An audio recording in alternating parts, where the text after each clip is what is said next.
Hello guys, look at our weather here in Zamboanga del Norte. Ang ganda oh. Time check ngayon is I think alas 6 na. Alas 6 na ng hapon. So spotted ang mga tirador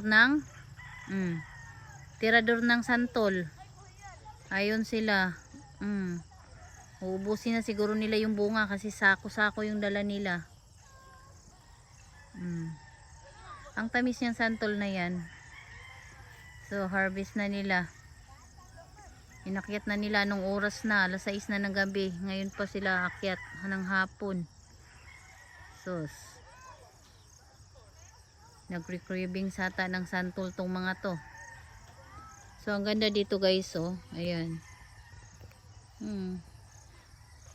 Ang layo ng marating ng ating mga mata. Di ba?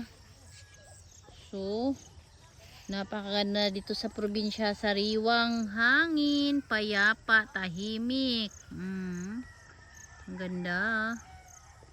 Ang gandang pagmasdan ng ating kapaligiran. Ayun. Asa man kasel? Aw, sige.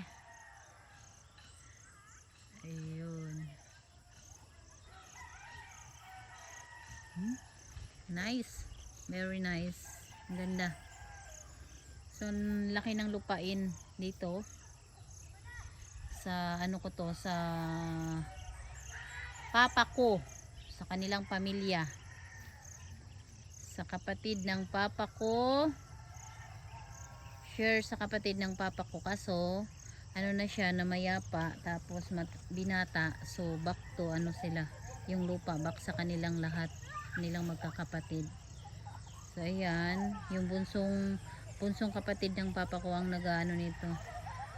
Nagpapalay, nag-aararo. Ayan, nagko-cultivate na sila kasi umulan na, may tubig na. So malapit na naman ang taniman ng palay. Gastos na naman. Gastos, handa na naman natin. Doon banda yung amin. Doon banda. Amin yun doon. Meron kami doon. So handa na naman natin ang ating bulsa para sa gastusin ng pagpapatanim ng palay.